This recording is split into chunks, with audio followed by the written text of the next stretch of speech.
আসসালামু আলাইকুম। বাচ্চাদের পরীক্ষা শেষ হওয়ার সাথে সাথেই নিজেকে যেন মুক্ত পাখির মতো মনে হচ্ছিল, একদম হালকা। কিন্তু সুখে থাকলে ভূতে কিলায়, ঠিক তেমনি আমাকে ভূতে কিলাচ্ছিল। আমি একদম মানে কাজহীন হয়ে গিয়েছিলাম, কোনো কাজ ছিল না ভেবে। তো সুকেসের সব কিছু নামিয়ে নিয়েছি, এগুলো ক্লিন করব। আর আমরা তো বাঙালিরা মেহমান না আসলে সুকেস থেকে যেন একটা প্লেটও নামাতে ইচ্ছা করে না, ব্যাপারটা এইরকম।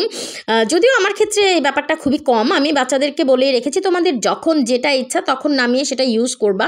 এখানে ভাঙাচুরার কোনো কিছু নেই, ভাঙলে ভাঙুক, সেটাতে কোনো প্রবলেম নেই। তো বাচ্চারাও মাঝে মাঝে নামায়, মাঝে মাঝে নামিয়ে নামিয়ে ইউজ করে।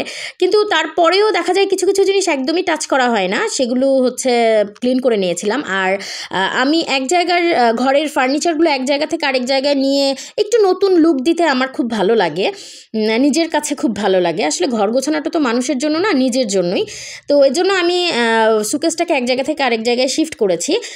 তো আমার হাজব্যান্ড এসে দেখে, তো সে দেয়ালের দিকে তাকিয়ে দেখে এই দেয়ালটা ফাঁকা, অন্য দেয়ালে চলে এসেছে সুকেস। সে তো দেখে মানে খুশিও হচ্ছিল, আবার রাগারাগিও করছিল যে হ্যাঁ তোমার এমনি শরীর ভালো না, তুমি এটা এত ভারী জিনিস কেন করলা, সরালা।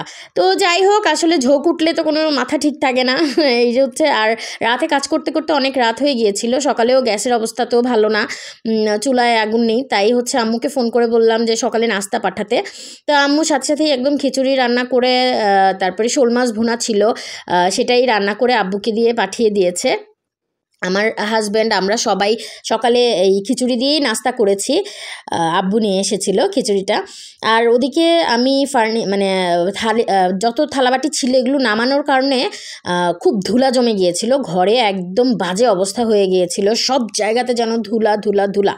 সেগুলো একদম মোছামুছি করলাম, মোছামুছি করে টোরে একদম চাদর টাদর সবই চেঞ্জ করেছি। আজকে খুবই বাজে অবস্থা হয়ে গিয়েছিল, কারণ একটা ফার্নিচার এক জায়গা থেকে আরেক জায়গায় সরালে সেটার পিছনে যত ক্লিনই করা হোক সেটার পিছনে প্রচুর পরিমাণে ময়লা জমে থাকে।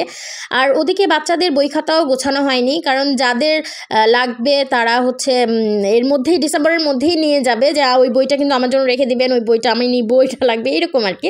আমিও অনেকের কাছ থেকে বাচ্চার বড় ক্লাসে যেই ক্লাসে উঠবে জানুয়ারিতে, সেই ক্লাসের বেশ কিছু বই টই এনে রেখেছি। আচ্ছা যাই হোক, আর ওদিকে আজকে গাছগুলো একটু মাটিগুলো একটু ক্লিন করতে চেয়েছিলাম, কিন্তু এত কাজের ভিড়ে এটা আমার কাছে আসলে মনে হচ্ছিল সম্ভবই না, আজকে একদম ক্লান্ত হয়ে যাব আমি, তাই আর ধরিনি। আর আম্মু দুপুরবেলাও আমাকে রান্না করে পাঠিয়ে দিয়েছে। বাচ্চারা ওই বাসা থেকেই, আম্মুর বাসা থেকেই পোলাও মাংস এগুলো খেয়ে এসেছে, আর আমার জন্যও পাঠিয়েছে। তো এই তো গোসল টোসল করে খেয়ে নিয়েছি আম্মু পাঠানোর খাবার। আর এদিকে ঘর বাড়িগুলো বারবারই যেন দেখছিলাম, চেঞ্জ করাতে খুব ভালো লাগছিল দেখে, তো আপনাদের সাথেও কিছুটা শেয়ার করলাম। তো এই তো, সবাই ভালো থাকবেন, আমাদের জন্য অবশ্যই অবশ্যই দোয়া করবেন, যেন এভাবেই আমরা ভালো থাকতে পারি। আপনারাও সবাই ভালো থাকবেন। আল্লাহ হাফেজ।